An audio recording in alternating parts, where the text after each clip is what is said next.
Hello. Welcome to another live session with a mountain of inspiration. Let me just make sure that everything is actually working just fine before we proceed. I can see that yes, we are live. Let me just check the sound and I'm gonna take it from here. All right, the sound is perfect. Excellent. So again, welcome to Mountain of Inspiration. My name is Dimitri. As I've been saying for the past few days, I am the motivational speaker. I am the mindset coach. I am the mindset mentor who's absolutely on fire about seeing you just propel to your next level or dimension in your journey, whatever it is, when it comes to your wealth, health, or spirituality. All right. So I am based in Toronto, Ontario, more specifically in this country called Canada. So if you're looking for me now, you know how and where to find me. All right. So for this live session for today, I would like just to take my time to talk about something very important, which is simply called culture.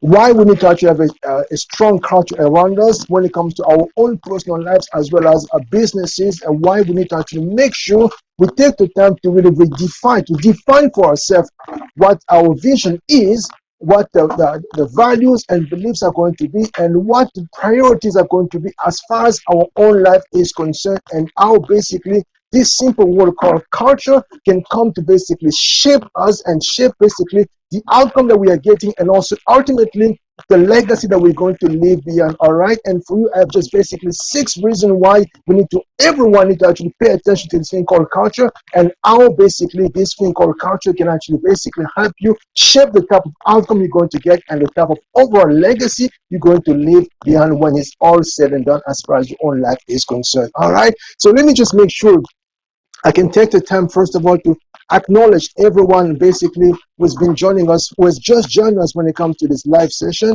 I know I've been a bit rusty as far as this thing is concerned, but of course, good manners is still manners. You have to make sure to, first of all, take the time to acknowledge those who are going out of the way to actually come be with you when it comes to whatever you are doing. All right, so let me just check quickly to see who's already there. So I'm just waiting for him. I'm not going to start right away because I want to make sure that, of course, before we get started, we have, of course, the right amount of people to actually be joining us so that we don't have to repeat ourselves as far as the very beginning of the presentation is concerned. All right, so let me just check quickly.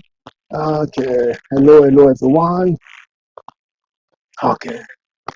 Technology. You just go away for a few days, you come back, and you have to start from scratch. Beautiful, absolutely beautiful. I love it. I love it. I love it. I love it.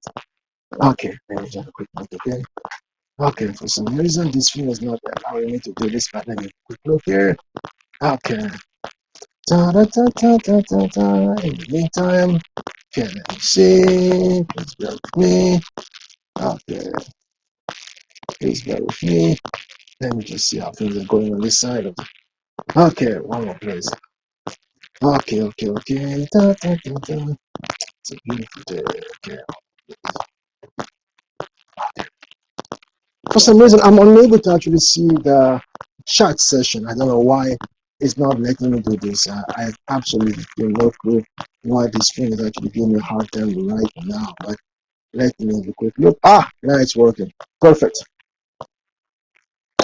So, all right. So as I was saying, for today's session, I would like to take my time to just share with you why I believe this thing called culture is absolutely important, and why as a business, and why as an individual, and why as a family, we need to actually pay close attention to this thing culture, because that's basically what ultimately will come to actually shape us to become the person that we are. Number one, number two, shape us to actually get the result we're going to be getting, and ultimately to actually define the legacy we're going to leave behind when it is all said and done as far as life is concerned. A couple of stories. The first I would like to share is basically the story of this amazing gentleman I've been talking about for the past a few months. As a matter of fact, even when I went to Africa and they asked me to actually speak, I even went to actually talk about this gentleman. And the story is basically the story of this guy that we all know so well, by the name of Louis XVI. Born on September the 15th, 1638. Most of us know that Louis XVI is absolutely the man that we came to know as the Sun King, the man that we came to know as this amazing monarch. We came to redefine luxury and culture as far as France is concerned. The man that we came to know as Deodatus or Dieudonné, or basically God-given. But many of us don't really know the story surrounding his birth and the person or the people who shaped him to become the man that he actually came to be as Louis XVI. In 1615, when his father, the son of the woman by the name of Marie de Medici, decided to actually marry this young girl by the name of Anne of Austria, of course, people were saying to themselves here, because she's young, because she's young, she's a virgin, and she comes from a very noble family. This, of course, will be an amazing alliance between two houses, number one and number two. It's going to be an amazing alliance between the two young people who are going to give us exactly what we're looking for, which is basically the next in line to become also the king over the throne of France. So the hopes were actually high as far as the couple was concerned. So that was in 1615. 1617, of course, something happened between Louis XIII and his mother, Marie de Medici. Louis XIII decided, yes, his mother is actually basically acting up and basically just causing, wreaking havoc all over France. So he needs to find a way to actually basically kick her away, because he needs to actually have full control of this monarchy and full control of his kingdom. And that basically set up a few unfortunate events, because eventually mother and son were actually fighting, and ultimately Louis XIII was able to prevail. But for a very long time, it was actually a very rocky start for him as the next in line, as the king over France. So in the midst of that, people are asking questions. So Louis XIII, of course, you had a brilliant idea of actually marrying this young girl, Anne of Austria. But then why is it taking forever for you to actually give us a son, or to give us the next in line as far as this kingdom is concerned? Because it was taking quite some time. Because 1615, 1620, 5 years later, still no child. 1625, 10 years later, still no child. 1630, 25 years later, still is no child. So of course, people were started becoming a bit agitated as far as this couple was concerned, and the ability for them to actually give them the next in line as far as France is concerned. 1635, still no child, and still no sign of any type of pregnancy as far as the couple is concerned. To the point where all the nobility around the king, Louis XIII, started whispering, of course. At first, it was just whispering in the corners, and eventually the whisper grew so loud. Of course, it came to the ears of the king, because they finally had the boldness, the audacity to go to the king, to go to Louis XIII and say, Louis XIII, you know what? You are the king over France. You are the monarch over France, and you know exactly how things are supposed to be. We need to have the next in line ready as far as this kingdom is concerned, because anything can happen to you at any moment, and without any notice, you could be gone. And we need to know with certainty there's going to be someone ready to actually take over the affairs or the business of this kingdom. But because it's not happening, we need to put pressure on you. As a matter of fact, we're not just putting pressure on you because we don't like this woman. We're putting pressure on you because we are realizing that it's been more than 10, 15, 20 years they've been married to this young girl, and she's not giving you what we are looking for. Because this thing called kingdom is not just a matter of you sitting there on the throne as a king, but it's a business for all of us. We have to make sure there is a sense of continuity as far as business is concerned. Of course, some of them who are actually legally minded even went to the extent of going to the king and saying, you know what, according to the Salic laws, so basically SALIC, according to the Salic laws, you are basically within your rights, because you actually went out of your way to marry this young girl, but because she's not giving you a child, you are within your right to basically send her away, send her back to your family. And even the Pope, even the Roman Catholic Church is going to be in agreement with you, because as far as the laws are concerned, it is very clear. If and when you actually marry a woman, and after a certain number of years she's not able to actually conceive, you are within your right to actually send her away. As a matter of fact, there are many cases of other kings all over France or all over Europe, basically want to find themselves in a similar situation, and basically had the audacity, and not the audacity, and the boldness to send the woman away and actually marry someone else who was then able to actually conceive and give them the next in line as far as the kingdom was concerned. So that was basically the drama that was taking place in the background as far as Louis XIII is concerned. So after all these years, Louis XIII started wondering what he was to do next. But he was still patient toward his wife, Anne of Austria. And eventually around 1636, 1637, she was able basically to conceive, and one thing leads to another. The pregnancy started showing, and it started showing to the point where they knew that this time was going to actually be something that everyone's going to actually see, and it's going to come to term, and eventually they're going to have a chance to see whether or not she's going to give them a baby boy that will be able to actually take over the country. Of course, the date finally arrived. That was around September 1638. But according to the tradition of the time, when a queen is actually giving birth to a child, the whole members of the nobility have to be present. They have to be present to see what is happening. Why? Because they say to themselves, I mean, anything can happen when a woman is actually giving birth to a child. So from time to time, they know they've actually heard of stories of a queen giving birth to a child. And when the child was actually born, it was actually a girl. And when she was a girl, the queen basically, in intelligence with the people around her, was able to actually basically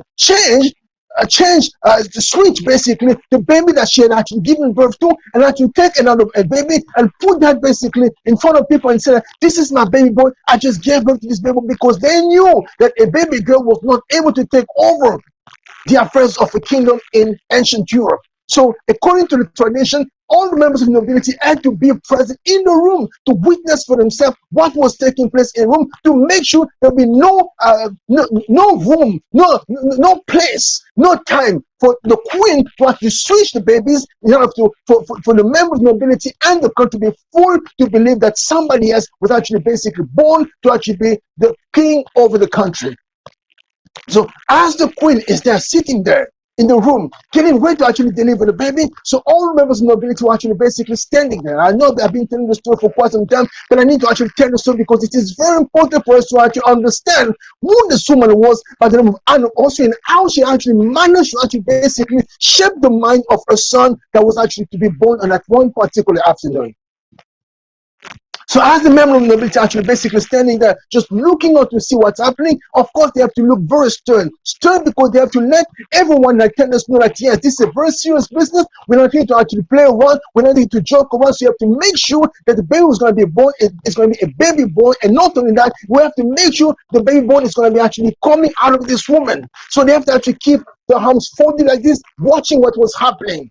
If it was a baby girl, they basically had to remain in a very stern position. And by the time we actually turn to the crowd, we're actually waiting outside in the court. They would look at the expression on their faces, and they will know that it was not a baby boy, it was actually a baby girl. And basically, they will actually go back to the home in that somber mood. But if it was actually a baby boy, they actually basically then take off their hat and throw them in the hair. And the people down there, they will simply see that yes, there's a sense of jubilation or sense of a triumph in that room. So that means that we have actually next in line ready. It's a baby boy. It's what we used to call in French dauphin, baby boy, the next in line to be king over France.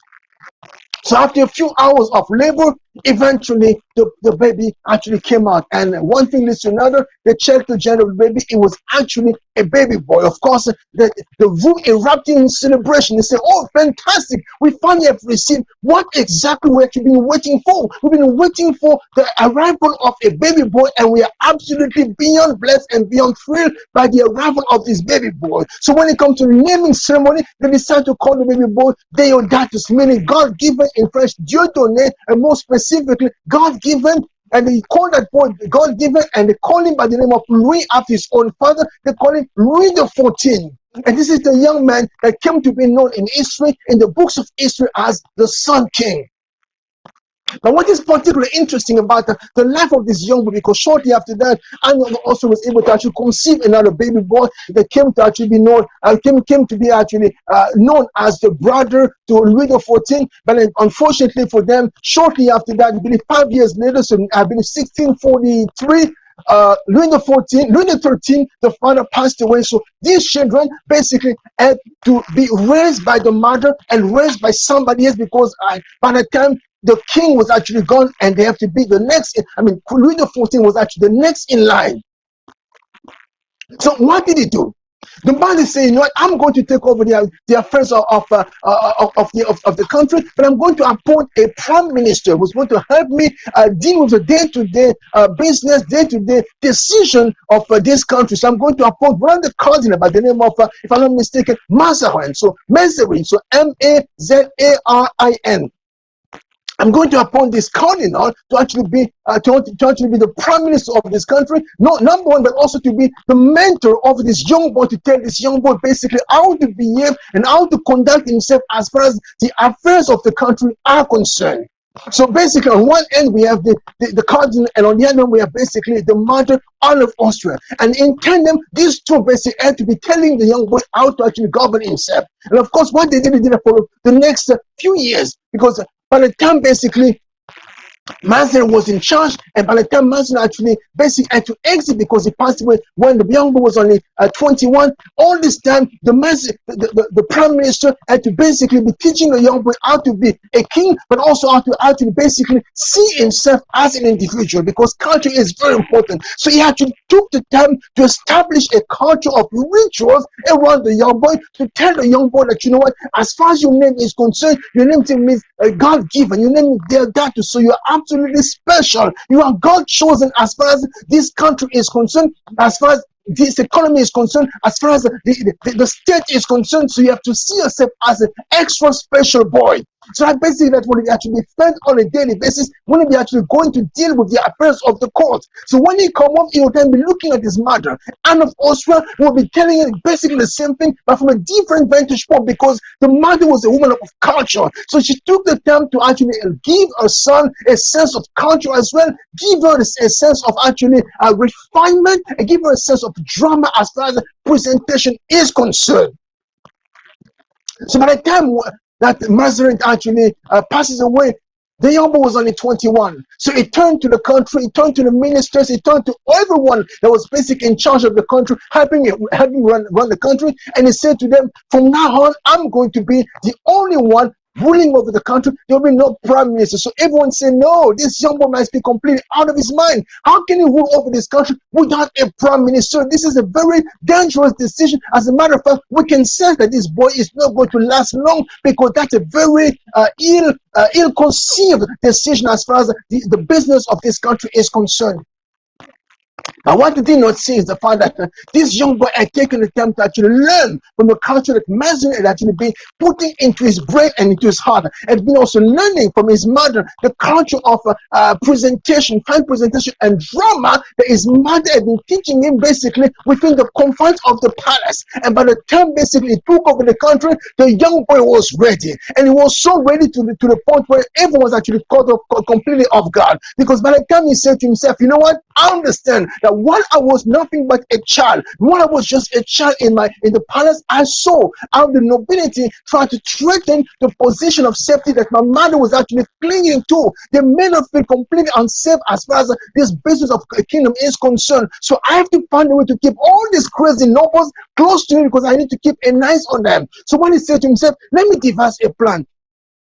And the plan is, I'm going to bring as many nobles as possible to live with me. And he said, let me now start renovating this place called Versailles. And let me just very quickly just pause so I can actually acknowledge two of my friends I'm actually seeing online right now. I'm seeing now Steve from the Disruptive Web Creation. I'm also seeing my friend Daniel MTV. Thank you very much for joining me. I am beyond grateful for your presence, and you know that yes, I don't take you for granted for the fact that you decided to actually go out of your way to just come be with me for the next few minutes. I'm beyond grateful. As I was saying, when Louis XIV said to himself, I'm going to find a way to keep these people close to me. I'm going to start renovating the Palace of Versailles. Everyone thought he was crazy. They said, my God, this young boy just started looking for a way to actually flex muscle, and he doesn't know what he's doing. And he started renovating, spending money on Versailles. People will simply say, this is completely ridiculous. This is a waste of taxpayers' money, and we don't see how this is going to work out. But what they did not see is that this man was actually clever. It was absolutely very brilliant as far as running the affairs of the kingdom was concerned. Number one. Number two, as far as culture was concerned, he knew exactly what he was getting himself into.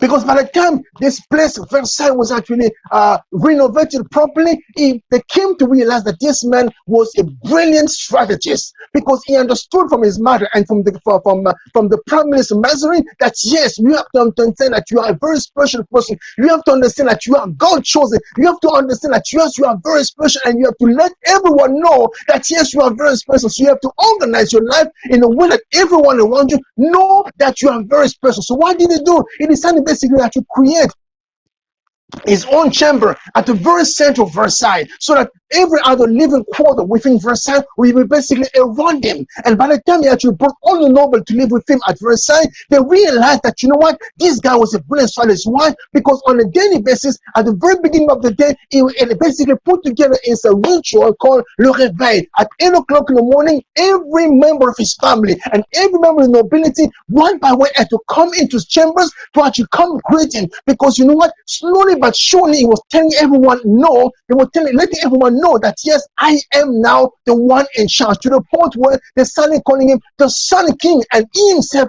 got to a place where he simply said, you know what, I am the state. As they say in French, l'état c'est moi. I am the state. Every measure decision you have to make in this country, it has to go, it has to run through me, because I understand that you guys are ruthless, you guys are extremely dangerous, you're just looking for a way to topple me as the king. But I'm going to let you know that there's a new sheriff in town, and this sheriff in town is basically a man of culture. Number one, is also a man of wit, and you are not going to outwit me as far as this kingdom is concerned. Why? Because I'm trying to explain to you that I'm coming from a place of culture. The cardinal at the name of Mazarin and my mother, Anne of Austria, took the time to explain to me how to run this country, how to run this business. And because of this culture, I'm going to take this thing by the horns, and I'm going to take this place, I'm going to take this country to a place that you have never imagined as far as France is concerned.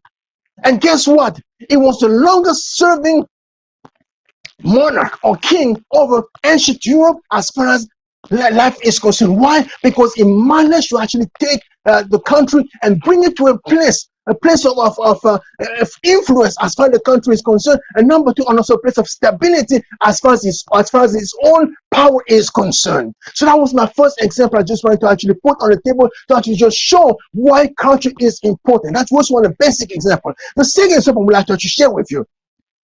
For this, I'm going to use a more contemporary example. On July 1st, I believe, 2001, in a place called Versailles in Paris, in France, a young man by the name of Stevie Wonder was actually performing at a concert. He was performing at a concert, and midway in his concert, he said to himself, I'm going to now start to playing my song called Superstition. As he started playing the first note of Superstition, everyone within the band is getting ready. So yes, now we're going to actually perform Superstition. So they're getting actually ready because they know the song very well, and the crowd know the song because that was the best-selling song in 1973. And basically they say, yes, we love this song so much. This song has been basically a classic. We're looking forward to listening to the song. So they were just getting excited. So as Stevie Wonder is also getting ready at the keyboard playing his music, he sees his music. I doesn't see, because of course he doesn't see. But he feels that his musical director is actually coming to actually whisper something in his ears. They're telling him, you know what, boss, before you actually get into the song, just know that there's someone over there who wants to actually come on stage. And he asks, who is it? They say, Prince himself wants to actually come join us when it comes to this particular rendition. And Stevie Wonder said, of course, if you want to come, let him come. It's okay. I'm okay with that. So when he gives a green light for Prince to actually come, of course, everyone's actually getting excited. I mean, the MD is getting excited, and Stephen is getting excited, but people don't know exactly what's happening. But of course, slowly but surely, they could say that something that you're building up, because Stephen is just playing the same note over and over. Eventually, they see someone walking on the stage, and that was Prince. Prince, of course, but by the time he started strutting, walking on the stage, the crowd went crazy. Oh, Prince, Prince, Prince, Prince, Prince. People went crazy as far as his presence was actually concerned, because they said to themselves, we only paid for one artist. We only paid to actually come see this guy by the name of Stevie Wonder perform, but now we're going on to also have the chance to see Prince also perform. This is absolutely a bonus that we're actually expecting. So as Prince comes around to actually play, to actually be part of this presentation, and he comes around and he goes beyond Stevie Wonder and basically give him a big hug. And as he gives him a big hug, and he started putting his finger on the keyboard and started playing. And of course, this is something completely amazing. Stevie Wonder was born in 1950. This guy, Prince, was actually born in 1960. So Prince was actually the younger one. He was actually basically the younger one as far as artistry is concerned, and as far as age is concerned. But but what happened is, was completely telling, because Stevie Wonder, the older person, when it comes to age, when it comes to artistry, stood up, got up, and basically started acknowledging the young man, simply saying, "You are a prodigy, and I'm just beyond humbled that you came to actually be part of this concert." So he stood up and started clapping with the crowd, saying, "Yes, we acknowledge you. You are basically a prodigy. You are basically a genius as far as music is concerned." Prince, being true to himself, actually just started playing around, and he sat down and he started playing on the keyboard, started playing the first note of the song called Superstition. He played a little bit. Eventually, Stevie Wonder came back to actually take over the keyboard, and one of the guitar players by the name of Sheila E., who used to play with him with Prince back in the 1980s, comes and brings him a guitar and say, "You know what, Prince, for this particular performance, you're gonna have to use this guitar, and you don't need to actually be using the keyboard." And very graciously and very humbly, he takes the guitar and actually put it together, start playing a few notes, and they plug the guitar and start playing, and it actually goes back in the background and let basically Stevie Wonder actually play the song the way it was actually meant to be. Why am I talking about this? Because when it comes to this particular moment in history, July 1st, 2001, in Versailles, in France, some of them say, "You know what, this was just a chance encounter," which is fine. But when you know the history beyond this particular song called Superstition, you're going to say to yourself, it is important for all of us to have a sense of culture as far as we are concerned as individuals and as we are concerned as businesses. Let me tell you the story. In 1972, so basically 9 years after his first hit, which was basically the first top song that he had, but that was 1962 by the name of Fingerprints Part 2. Stevie Wonder used to be called back in the day Little Stevie Wonder, basically when he was barely 11. And this big, amazing breakthrough with the song Fingerprints Part 2. So after that, from 1962 all the way to 1972, basically no number one hit. It was basically playing very good, but no number one hit. And come 1972, it was basically also the end of his 10-year contract to this place called Motown that was actually run by the guy named for Ben Gordy. So Ben Gordy at the time was actually known for being extremely hands-on when it comes to how artists used to actually play music. For example, he said to them, "We are basically based in Detroit, and I can see there's a riot in Detroit, there's civil rights issues in Detroit, but we are not going to be catering to this. We're going to be focusing on music only, and none of my artists will actually playing anything political. You have to just think that what you do is basically playing music for the masses just to actually be at peace with whatever's happening." But at the end of the 10-year contract, Stevie Wonder said, "Yes, now it's time for me to actually take over my own music, and I want to make sure I'm going to stay with you. But you, as a Motown, you have to give me the freedom now to experience as far as music is concerned." They said to him, "Yes, we're going to make that happen. You're going to stay with us, but we're going to give you the freedom to experiment with your music." That was in 1972. 1972, he said, "I'm going to have to release an album, so I'm going to go into the studio and start playing my music." And he used to play on instrument. For this particular album, he said, "No, I'm not going to play on instrument by myself. I'm going to find a way to partner with somebody else when it comes to how to play different instruments." And one of the artists that actually came to play with him was an artist by the name of Jeff Beck. Jeff Beck comes play with him in 1972. And as they're playing in the studio, Jeff Beck is actually playing the drum. As he's playing the foot on the drum, Stevie Wonder says, "Yes, I can feel this music. Keep playing, keep playing." So the more he's playing, Stevie Wonder basically starts taking the music one step after the other to the next level.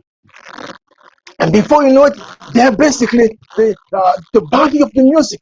The music was there, but what was missing was basically the lyrics. And Stevie Wonder started responding, "You know what? The most important part is the music. As long as I have the music, I'm going to come up with lyrics. That's not a problem." And of course, that's exactly what happened. So he put together the music and the lyrics, and he put together a song called Superstition.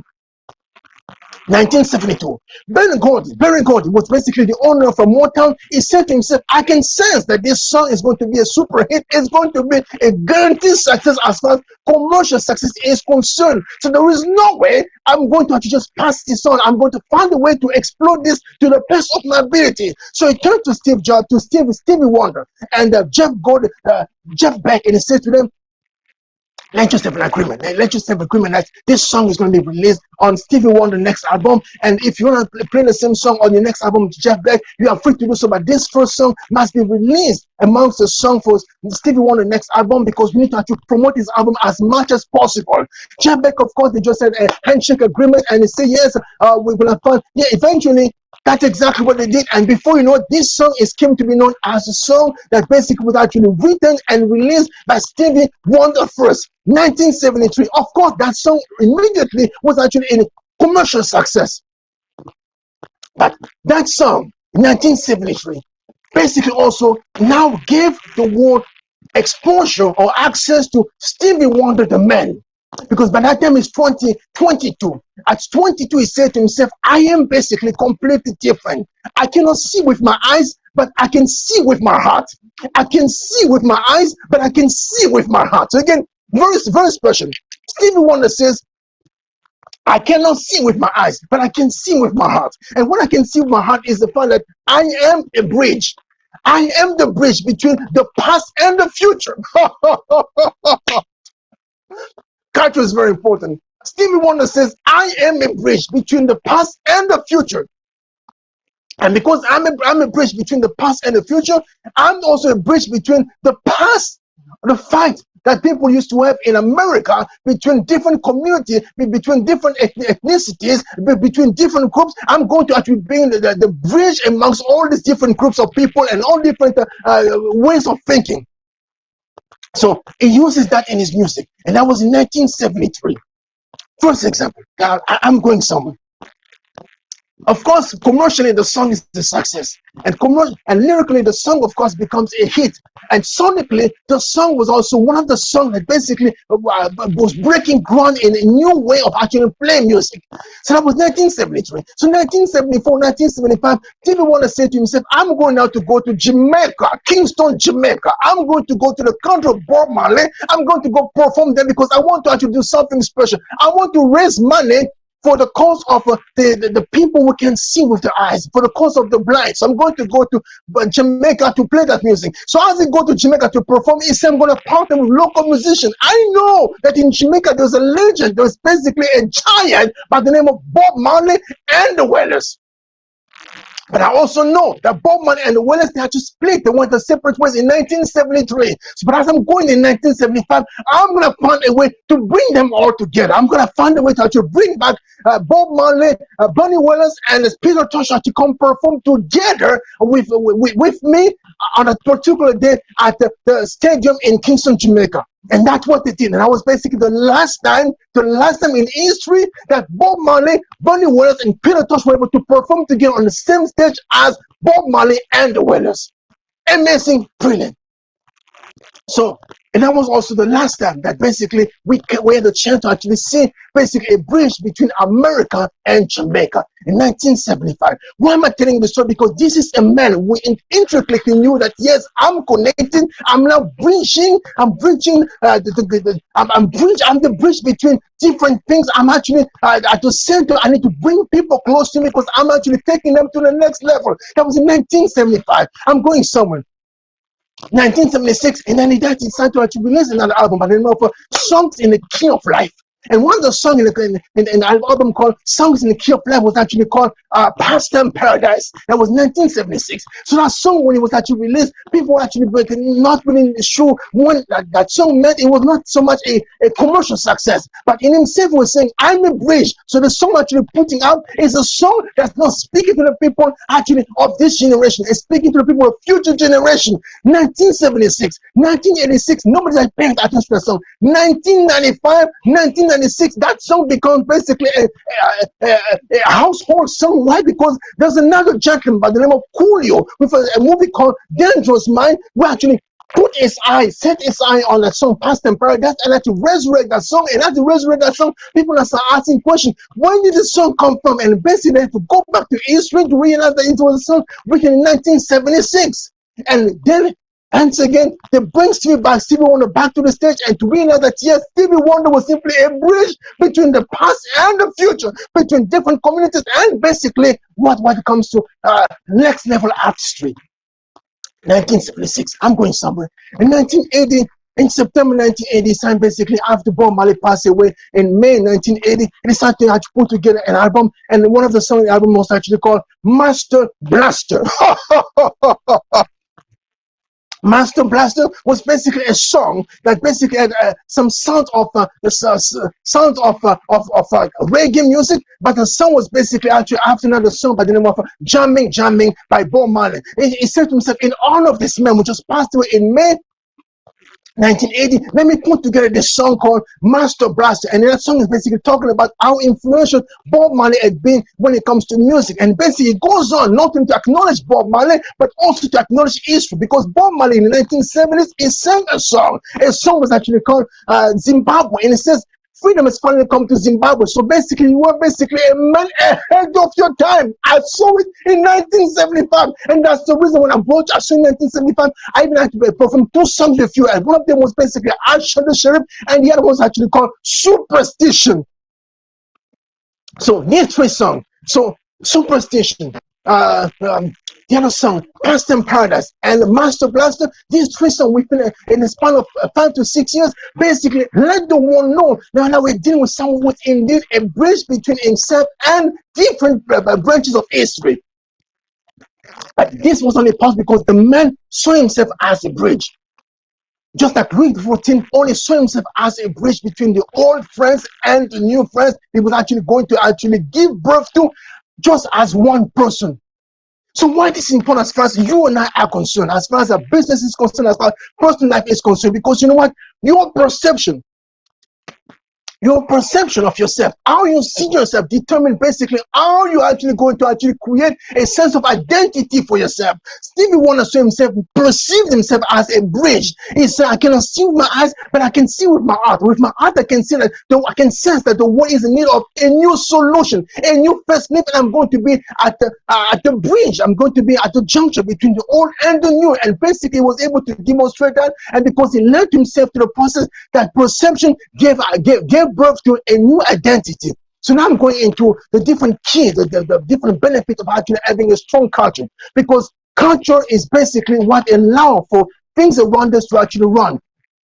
Culture is basically what gives people a sense of identity as far as life is concerned. Culture is basically what actually gives people a sense of a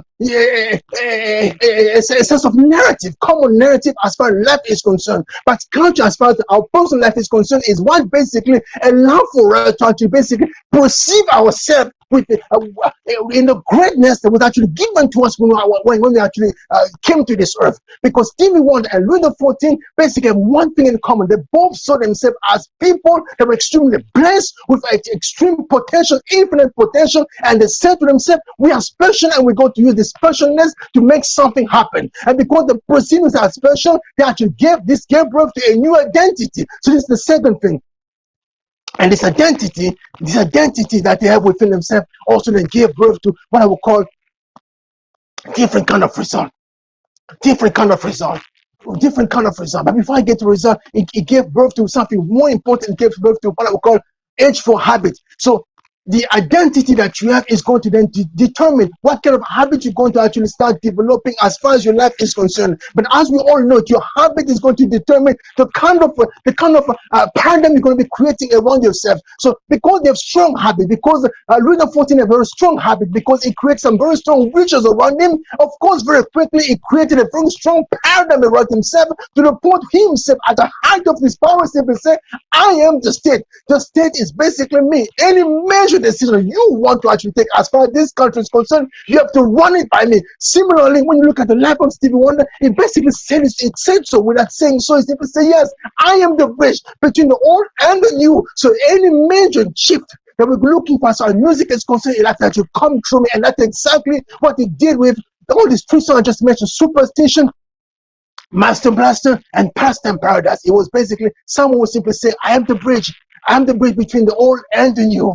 And this paradigm, of course, was so evident in the sense that we now look at Stephen and says, yes, this is definitely someone who actually so ahead of his time, and someone who was actually miles ahead of many people around him, and what someone was actually basically trying to give birth to a new reality that the world was not seemingly ready for. I mean, let me just stop, because if I have to go to what he did in the 1980s, when basically at the height of his career, when he said to himself, you know what, Bob Marley is gone, now I'm going to be the new force of revolution. I'm going to make sure that even these people in South Africa, I'm going to know they have a new force to contend with, and I'm going to put this song, what was it? I just called to say, I love you. Not only basically it was a run. The Congress, it was one Capitol Hill in 1980s when I actually went to Capitol to actually protest and let the U.S. government that yes, what was happening in South Africa was actually basically was completely inhumane. But he also used that song to simply say, you know what, I'm standing with the people of South Africa. So when he received an award, I believe in 1980s, for that song, I just got to actually say I love you, even actually said it loudly and publicly that yes, I'm standing with the people of South Africa. And from that very moment, his music became banned in South Africa, because the man now had the audacity to take a public and political stance as far as music is concerned. But of course, we all know that he was ahead of his time, because eventually the regime of apartheid came to actually crumble, and the world came to recognize that yes, indeed, this man as well was again basically a man ahead of his time. He was basically a bridge between the old and the new. So going back to the key when it comes to the benefit of actually having culture. So I'm talking about it. Perception. Basically, perception gives birth to identity. Identity gives birth to a habit. Habit gives birth to paradigm. Paradigm will give birth to outcomes. Basically, the results you're getting are basically based on the habit and paradigm you're going to create for yourself. And eventually, this habit and paradigm you're going to actually come up with are going to determine the result you're going to be getting, which in time will then determine your place in history, which is simply one thing very key, which is your legacy. So when you have a strong culture, your legacy will be such that even years later, people will be talking about you. Because guess what? This man, Louis XIV, was born on September 5th, 1638. But up until now, we're talking about him. As a matter of fact, you cannot go to France, you cannot go to Paris without actually having something that will speak to you, that coming from Louis XIV time. And what is it? It's this place called Versailles. When you go to Versailles, you're going to see his footprint. You're going to see the footprint of this man called Louis XIV up until now. Why? Because this man had a very strong perception of himself. He had a strong identity as far as he saw himself, and that led to very strong habit, strong paradigm, and led to very strong result, and overall it led to a very strong legacy. So his footprint continues to be felt up until now. That's example number one. Example number two, when it comes to Stevie Wonder, it is obvious right now that the footprint of this man is basically so heavy that within the next few years, people were still talking about this guy, because superstition was such that yes, this was a precursor. It was basically a song that was ahead of its time. Pastime Paradise, same thing. Master Blaster, same thing. So these three songs basically cemented the position of this man as an icon in music, and his position later on when it comes to what he was like, he saw around the world when he started speaking to the apartheid system in South Africa, actually contributed to cement his position as a leader within the world when it comes to artistry. And that's something very important I wanted to share with you as far as life is concerned today. All right, my goodness. As you can see, I'm very excited. Let me just take a quick break just to acknowledge those who actually came to join us for this live session, because I don't want to actually be speaking without acknowledging those who are going out of the way just to come be with me when it comes to the live session. Oh my goodness.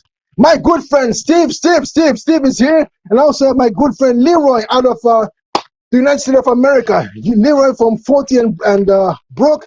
And I also have my amazing family, Chief family out of Germany in Europe.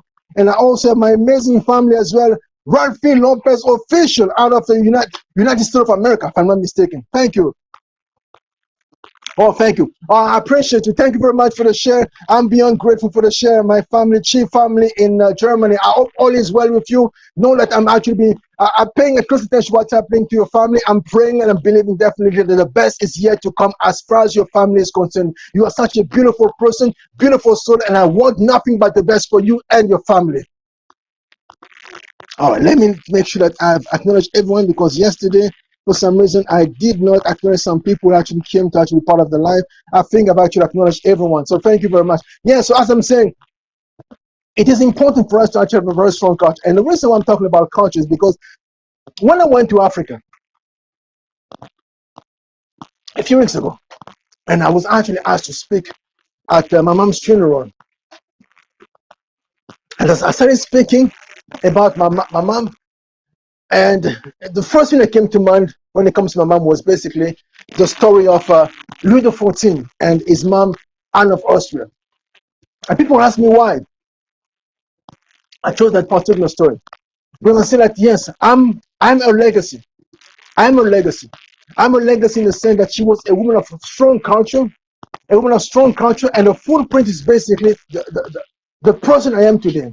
As a matter of fact, more specifically, a few years ago, as I was sharing yesterday, I believe 2 days ago in one of the live I was actually sharing with you guys on YouTube, I said a few years ago I used to live in Belgium, in Europe, and my mom said to me, "Yeah, no, I'm going to Canada, so I'm going to this beautiful place called Canada. I would like for you to actually come join me in Canada." And she called me and said, "Alice, just come see what this country is about." But because I was living in Europe back in the days, I said, "No, mom, from where I am right now, Canada is nothing but it's a no man's land. What we see when it comes to Canada, we see nothing but snow. So I'm not going to come to this country. No, thank you. As a matter of fact, I'd rather stay where I am." And she said to me something. She said to me, "My son, how can you say no to something that you have never seen before? How can you say no to something you have not even touched yet? So at least come to this country, see for yourself what this country is all about. And if you don't like it from that point, then you can go back to wherever you're going to be coming from." I say, "You know what, that's a deal. Let me just go to this country and see for myself if basically this country is worth my time." I came to this country, and eventually we came to Toronto. And as soon as I lay my hands on Toronto, my eyes on Toronto, I said to Mommy, "You know what? This is it. I'm not going anywhere. This is now going to be my place. This is now going to be the place where I'm going to spend the rest of my life. I'm going to stay here." And she said, "If that's the case, then we're going to all stay in Toronto, because you know what? That's exactly what I was looking for. I was looking for this kind of answer, because you want to stay. We're going to stay in Toronto." And basically, that was over 25 years ago. And when I look at how basically my life basically worked itself out over the past few years, I have nothing but gratitude, nothing but tremendous respect for this visionary that I will call my mom, who saw the potential in this country before I could basically see any value or anything in this country. She saw the potential. She saw the potential, and she found a way to convince me to come to this country. And by the time I realized exactly where I was, last year I picked up the phone without even knowing that this was going to happen, and simply said, "Mom, thank you, because I can tell that now I'm in the right country. I can tell I'm slowly but surely becoming the man I'm becoming. Thanks to the fact that I came to the right place, and this place is allowed for me to actually become the man I was meant to be." But I know it was not because of my own personal decision, but I know it was because of the ability that you have to persuade me to come to this country that I am now where I am. So for this and so much more, I want to tell you thank you very much from the bottom of my heart. And when it comes to culture, it takes a woman of culture, it takes a man of culture to basically become a visionary, to say something for the children and unborn children, and to simply say, "You know what, as far as the future is concerned, I'm going to now making decisions, because I can tell that this is exactly what they're going to need 10, 20, 40, 50 years down the road. They may not see it because, of course, they're still actually growing up. But you, as a man, as a woman of culture, you can see down the road and say, now, I can see what you're going to need down the road. I'm going to have to bring you to this place where you're going to now have to settle or relocate to, because I can tell that the future is basically going to be in this particular country." And for this and so much more, I am beyond grateful for this person that I had the privilege to call my mom, who left us a few weeks ago, because she was a visionary, a woman of culture, who basically, even back in Africa, as a matter of fact, I was talking to people this morning. I said, even when I was in Africa, back in the 1970s, there was one particular musician by the name of Adamo, so basically ADA, M.O. First name I believe is Salvatore. Salvatore Adamo, basically in 1970, he had a song. His song was called, basically in French, Ne grandis pas mon fils, which in English simply means, don't grow old, my son. And the rest of the lyrics were very interesting because the lyrics were simply saying, don't grow old, my son, because if you grow old, I'm going to become older as your parents. So please don't grow old. So when I was watching my mom listening to the song back in the 1970s, but I kept saying to myself, but I'm going to be a child for a long time. What is the song talking about? What kind of foolishness is this that she's listening to? What kind of foolishness she was listening to? But of course, through this, of course, I came to her to become aware of the song that basically she loves so much. And the funny thing, when I went back to Africa a few weeks ago, I even managed to retrieve to find the vinyl album of that particular gentleman. I brought it back to Kenya because I said to myself, my goodness, this is truly legacy. Because she saw something in the future that basically she needed to speak to back in the 1970s. And this particular truth actually was embedded in my heart. It was embedded in my spirit. Basically, yes, she was simply saying, yes, you're going to grow old at one point. But when you grow old, I'm going to have to actually exit the stage so you can actually now take the presence and take the stage because I want you to be the next. And I was not understanding because I was just nothing but a child. But she was actually seeing ahead. And not just saw ahead, but you also found a way to orchestrate the whole thing by making sure I was going to come into this country because she understood that something needed to happen as far as the vision is concerned and as far as the next step is concerned. So same thing when it comes to people like Louis XIV, how basically he foresaw back in the days that yes, as far as this country is concerned, as far as the stability is concerned, I need to find a way to keep all the nobles close to me. I need to find a way to actually keep a very strong government around this country called France. I need to find a way to keep everyone within the same compound so I can keep my eyes on them. So when he was doing that, people were saying, my goodness, this young boy doesn't know what he's doing. This young boy does not have a vision. Because how can he possibly control the whole country from a place called Versailles? What kind of craziness is this? Number one. Number two, this place is costing way too much money when it comes to its renovation. So what kind of foolishness is this? This young man is wasting our time. Number two, second mistake. Number three, third mistake. This son of young man basically I used to be into refinement. His presentation was nothing but refinement, pure refinement, luxury. They said this young man is basically a waste of taxpayers' money. So basically everything about him is just screams one thing: waste, waste, waste, waste. They didn't see how possibly a sense of culture, a sense of luxury could possibly have turned this country called France into an iconic country when it comes to luxury and when it comes to refinement. They could not possibly say that. But this man back in the days already saw that yes, as far as this country is concerned, in order for it to preserve any type of influence, we need to actually stand for something. And we need to stand for something as far as culture is concerned. So we have to be people that have good manners, people that have a sense of refinement, people that love to think and think about deep things as opposed just about trivial things. And basically that was the stage he was creating and putting together for France back in the days in the 1960, 60-something, 16-something. But back then, when this was happening, people around him told us, yeah, this guy is just flexing. He just wanted to show that, yes, he has access to money. He just wanted to show that, yes, he knows how to actually dress properly. He knows how to spend money. But as far as the vision is concerned, they could not see the vision. But yes, this guy was, back in the days, he saw himself as a bridge between the past and the future. Because can you imagine 2021, if you go to France and you go to Paris, you're going to go to Versailles, and Versailles is going to be nothing but the footprint of this man called Louis XIV. How possibly could he see that, yes, at one point in life, at one point in time, and at one point in space, his footprint was going to be seen and felt over France? You have to be a visionary. And that was basically a sense of culture. Because why? Because at the very beginning, his mom was a woman of culture. At the very beginning, his mentor, Cardinal Mazarin, was also a man of culture. So these two men of culture actually poured their heart into the life of this young man, Louis XIV, and they turned him to see himself as a special person. A special person was actually called to be a bridge between the old and the new. And that's basically how life came to actually manifest itself as through the reign of Louis XIV. Number one.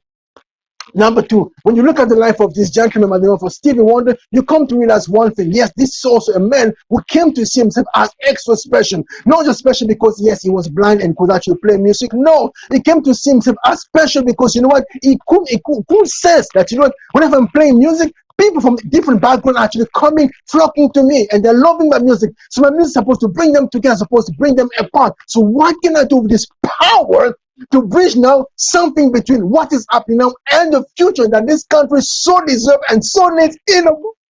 My goodness, you have to be a visionary. You have to be a man or woman of culture to actually see this possibility by simply shifting your perspective, shifting your perception of yourself, so seeing yourself as basically someone who's actually just called to himself, oh yeah, I'm just doing this YouTube thing. It's just myself. You have to start looking long term, start seeing, looking at the possibility and shift your perspective, because when you shift your perspective, when you shift your perception of yourself, you're going to shift your identity. And once you change your identity, my friend, one thing only is going to happen. You're going to basically start shifting your habit. And when you start changing your habit, you're going to start changing your paradigm. And once you start changing your paradigm, your result, your outcome is going to be different. And once your outcomes start becoming different, the legacy is going to be completely just groundbreaking, completely different. All right. My goodness, I think I've been speaking now for over the past few minutes. I want to thank you for your time. Thank you for your dedication, for your support. I'm beyond grateful for your presence today. I think I actually poured my heart today. I gave you everything that basically I want to share with you as far as this concept is concerned. Let me see if there's any question out there before I can actually close. There's no question. Once again, let me acknowledge the family. I have a chief family out of Germany. Thank you very much actually for being part of this life. I have Ralphie Lopez Official, my good friend out of the United States of America. Thank you very much for joining me today. I have 40 and Brooke. Leroy out of the United States of America again. Thank you very much for being with me today. And last but not least, I have Steve out of United Kingdom as well from a Disruptive Wealth Creation. Thank you very much for all of you, for your presence, for your continued support, and for your prayers while I was away dealing with whatever had happened over the past few weeks ago. I'm beyond grateful because, you know what, without you, without your support, without your prayers, I would not be able to actually stand before you today, because, you know what, it was a very rough moment, and only the strength of the community allowed me to come back and to be strong enough to actually continue to do what I was actually called to do. All right. Thanks again for actually watching. Looking forward to sharing more with you in the next few hours, hopefully tomorrow, 2:35 Eastern Standard Time. Until then, take good care, and remember, you are perfection made flesh.